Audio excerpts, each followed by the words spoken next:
الشيطان الرجيم بسم الله الرحمن الرحيم كما أرسلنا فيكم رسولا منكم يتلو عليكم آياتنا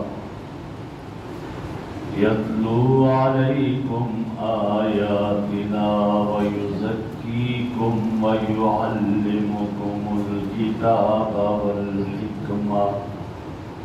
ويعلمكم ما لم تكونوا تعلمون فاذكروني أذكركم واشكروا لي ولا تكفرون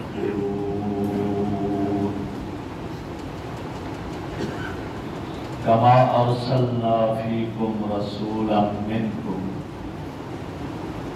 جس طرح کہ ہم نے بھیجا تم میں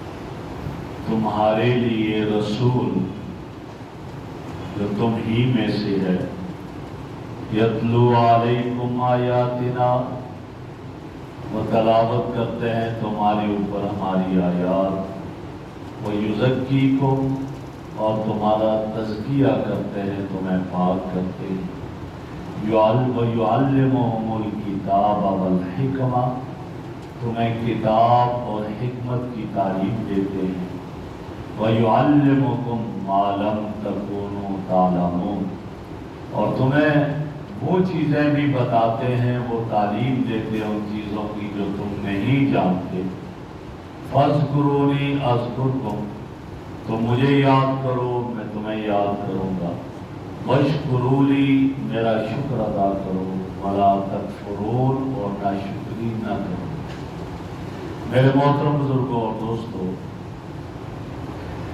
پہلے درس میں یہ گزر گیا تھا کہ تمہیں قبلہ خانہ کعبہ عطا کیا ہے اور اللہ نے فرمایا تھا وہاں کہ یہ سب کچھ کیوں وَلِأُتِمَّ نِعْمَتِي عَلَيْكُمْ تاکہ میں اپنی نعمت کو تمہارے اوپر تام کر دوں مکمل کر دوں اور تاکہ تم ہدایت پاؤ تو جس طرح قبلہ ایک نعمت ہے اور اللہ رب العزت نے جس طرح بیت اللہ کو قبلہ مقرر کر کے یہ فرمایا جا رہا ہے کہ تمہیں فضیلت عطا کی اور اتمام نعمت کیا اسی طرح اللہ فرماتے ہیں ہم نے تمہاری طرف ایک عظیم الشان رسول کو بھیج کر تمہارے اوپر احسان کیا اور اپنی نعمت کو تام کیا جیسے قبلہ ایک بہت بڑی نعمت ہے جو سب سے عظمت تعظیم والی چیز وہ تمہیں عطا کی قرآن ساری کتابوں میں سب سے زیادہ عظمت والی کتاب تمہیں عطا کی امت باقی امتوں میں سب سے عظمت والی ہے کنتم خیر امت اخرجت للناس اور پھر امت کی عظمت کیا کہ یہ باقی امتوں اور انبیاء پر گواہ بنی اور جیسے یہ تمہیں ہم نے عطا کیا اسی طرح ہم نے تمہیں ایک کامل نعمت جو عطا کی وہ حضرت محمد رسول اللہ صلی اللہ علیہ وسلم کی صورت گویا رسول اللہ صلی اللہ علیہ وسلم کو مبعوث فرمانا یہ اللہ کا بہت بڑا انعام ہے اور علماء نے لکھا کہ نعمت دو طرح کی ہے ایک ہے نعمت وجودی حصی جسمانی اور ایک ہے نعمت روحانی جو وجودی اور مادی جو نعمت اللہ نے عطا کی وہ امام الانبیاء صلی اللہ علیہ وسلم کی صورت میں ہے اور روحانی جو اللہ نے نعمت عطا کی وہ قرآن کریم کی صورت اللہ نے یہ نعمت ہمیں عطا کی اور یہ اتمام نعمت کیا ہے فرمایا یہی ہے ایک تو یہ ہے کہ جنت میں داخلہ اللہ کی نعمت ہے جو اتمام ہے اور دوسرا اتمام نعمت فرمایا خاتمہ بالایمان جیسے انبیاء علیہ السلام کی زندگیوں کو دیکھتے ہیں تو تو کیا دعا کرتے ہیں؟ توفنی مسلما والحقنی بالصالحین، یہ فرماتے ہیں۔ تو گویا یہاں یہ فرمایا کہ جیسے اللہ رب العزت نے تمہیں وہاں کامل نعمت عطا کی، اسی طرح کما ارسلنا فیکم رسولا منکم، اللہ نے تم میں اسی طرح رسول بھیجا جو تم ہی میں سے ہے، عظمت والا رسول۔ رسولان تقریر تعظیم کی ہے، فرمایا عظمت والا رسول بھیجا، اور اللہ نے اس رسول کو بھیج کر کے اپنی نعمت کو تام کر دیا، مکمل کر دیا۔ اور یہ رسول کس میں سے ہے؟ منکم، تم ہی میں سے ہے، کسی اور جن سے نہیں ہے، تم ہی میں سے۔ کیوں؟ فرشتے کو رسول بنا کر بھیجتے تو پتہ ہی نہ چلتا، کہتے ہیں ہمارے اور ان کے درمیان تو بڑا فرق ہے، اگر کسی اور کو بھیجا جاتا پتہ نہ چلتا۔ ہم نے تو وہ رسول بھیجا جو تمہارے سامنے ہے، تم جانتے بھی ہو، پہچانتے بھی ہو، پھر بھوک بھی انہیں لگتی ہے، پیاس بھی لگتی ہے، سب کچھ، تاکہ بھوکوں کی بھوک کا احساس ہو، پیاسوں کی پیاس کا احساس ہو۔ تمہیں میں سے ایک رسول بھیجا، کام کیا دیے؟ یتلو علیکم آیاتنا ویزکیکم، ہماری قرآن کریم کی آیات تلاوت کرے تمہارے اوپر، ویزکیکم، اور تمہارا تزکیہ کرے۔ ذرا آپ غور کریں، حضرت ابراہیم علیہ السلام نے جب اللہ سے دعا کر کے رسول اللہ صلی اللہ علیہ وسلم کو مانگا تو کیا فرمایا تھا؟ ربنا وابعث فیہم رسولا منہم یتلو علیہم آیاتک وَيُعَلِّمُهُمُ الْكِتَابَ وَالْحِكْمَةَ وَيُزَكِّيهِمْ۔ وہاں جب ابراہیم دعا کر رہے ہیں علیہ السلام تو کیا فرماتے ہیں؟ اللہ ایک ہی میں سے رسول بھیج جو کتاب کی تلاوت بھی کرے اور انہیں کتاب اور حکمت کی تعلیم دے، اس کے بعد آیا وہ یزکیہم، ان کا تزکیہ کرے۔ اور یہاں اللہ کیا فرما رہے ہیں کہ تمہارے اندر ایک عظمت والا رسول بھیجا، یتلو علیکم آیاتنا، جو ہماری آیات تمہارے اوپر تلاوت کرے گا۔ لیکن یہاں کیا کہا؟ وَيُزَكِّيكُمْ، تزکیہ پہلے، کہ تمہیں پاک کرے، طاہر کرے، تزکیہ کرے تمہارا۔ اس کے بعد آیا وَيُعَلِّمُكُمُ الْكِتَابَ وَالْحِكْمَةَ، بعد میں اس کا ذکر کیوں؟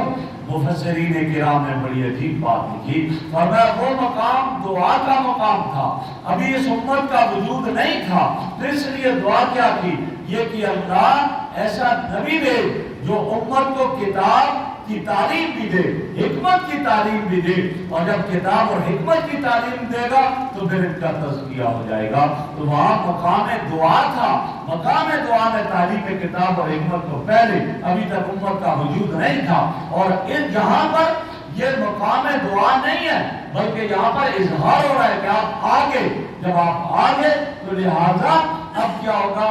اب تعلیم جو ہے بعد میں آئے گی، کتاب حکمت کی تعلیم، تزکیہ پہلے ہوگا۔ کیوں؟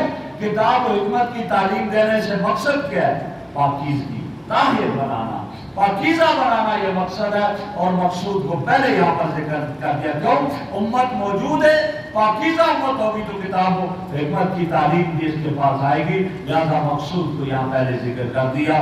تو فرمایا کہ وہ یزکیہم، ان کا تزکیہ کرے، انہیں پاک کرے، شرک سے پاک کرے، گناہوں سے پاکیزگی ان کے اندر لے آئے، ظاہری گندگیوں سے جو امت پاک ہو جائے، ایسی امت اللہ اس دن کا تزکیہ کرے۔ وَيُعَلِّمُهُمُ الْكِتَابَ، اور ان کو کتاب کی تعلیم دے، کتاب کا علم دے۔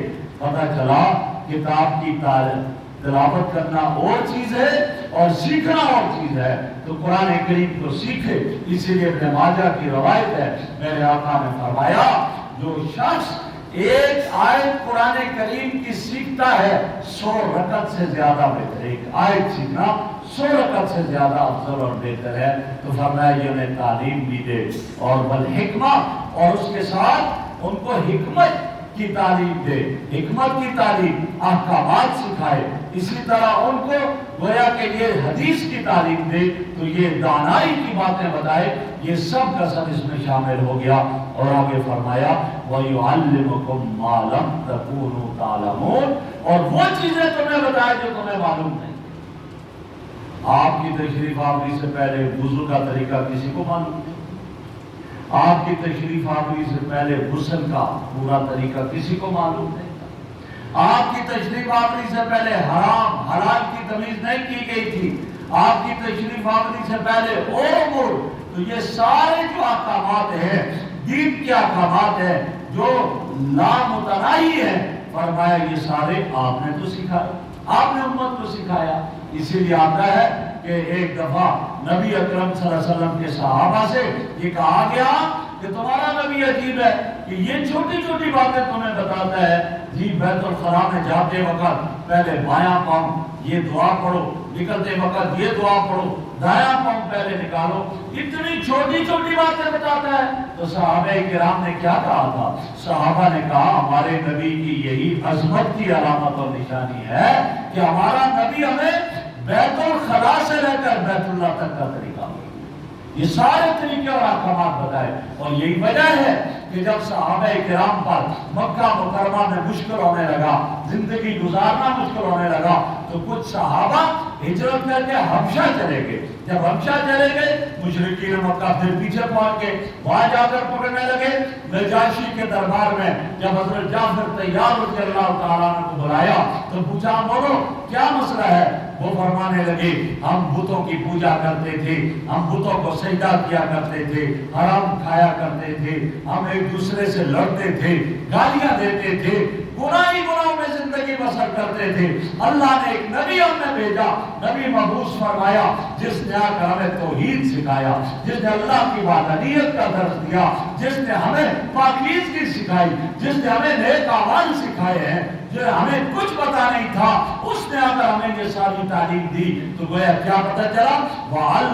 وَيُعَلِّمُكُم مَّا لَمْ تَكُونُوا تَعْلَمُونَ، جو تم نہیں جانتے تھے اس نبی نے تمہیں وہ ساری تعلیمات دی، وہ علم دیا، وہ سکھایا۔ ہاں یہ سب کچھ ہوا۔ اب اس نبی کی جب امت میں آئے، اس نبی نے تمہاری اتنی رہنمائی کی اور تمہیں یہاں سے یہاں تک پہنچا دیا۔ جب یہ سب ہوا تو اس کا تقاضا کیا ہے؟ فَاذْكُرُونِي أَذْكُرْكُمْ، اللہ فرماتے اب یہ کہ تم مجھے یاد کرو، یہ شکر کے طور پر مجھے یاد کرو۔ تو مجھے یاد کرو گے، نماز پڑھو، تسبیح کرو، ذکر کرو، لہذا تم مجھے یاد کرو۔ فرمایا جب تم مجھے یاد کرو گے اذکرکم، میں تمہیں یاد کروں گا۔ مفسرین نے لکھا ایک کہ تم مجھے زبان سے یاد کرو، میرا ذکر کرو، میں تمہیں یاد کروں گا۔ حدیث میں آتا ہے نبی اکرم صلی اللہ علیہ وسلم نے ارشاد فرمایا من ذکرنی فی نفسی ذکرتہ فی نفسی، جو مجھے دل میں یاد کرتا ہے میں بھی اس کو دل میں یاد کرتا ہوں۔ ومن ذکرنی فی ملائی ذکرتہ فی ملائی خیر من ملائی، فرمایا کہ جو مجھے کسی جماعت میں تذکرہ کرتا ہے، اجتماعی تذکرہ کرتا ہے، جماعت میں ذکر کرتا ہے، میں اس کو بھی یاد ایسی جماعت میں کرتا ہوں جو ان سے بہتر، فرشتوں کی جماعت میں ان کا تذکرہ ہوتا ہے۔ تو فرمایا تو مجھے یاد کرو، میں تمہیں یاد کروں گا۔ تو مجھے یاد کرو گے میں تمہیں اس کا بدلہ عطا کروں گا، تو مجھے یاد کرو گے میں تمہیں خیریں اور برکتیں عطا کروں گا۔ میں نے تمہیں جب یہ نعمت عطا کی ہے، اس کا تقاضا یہ ہے کہ تم مجھے یاد کرو، میں تمہیں یاد کروں گا۔ وَاشْكُرُونِي، اور پھر میں نے جو تمہیں یہ اطاعت کی نعمت دی ہے، نیکیوں کی نعمت دی ہے، امام الانبیاء صلی اللہ علیہ وسلم جیسی نعمت عطا کی ہے، تو پھر اس کا تقاضا کیا ہے؟ تم نعمت کی ناشکری نہ کرو۔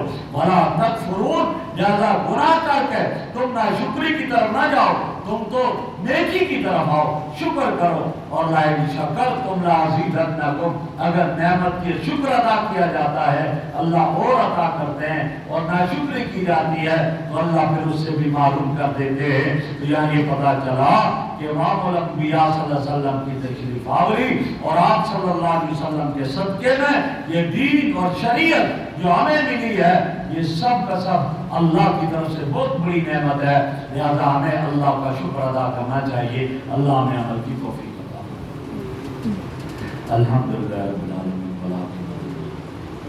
والصلاة والسلام علی رسول اللہ۔ سبحانک اللہم وبحمدک، نستغفرک ونتوب الیک، نستغفرک۔ صلی اللہ تعالی علی خلق محمد وعلی آلہ وسلم۔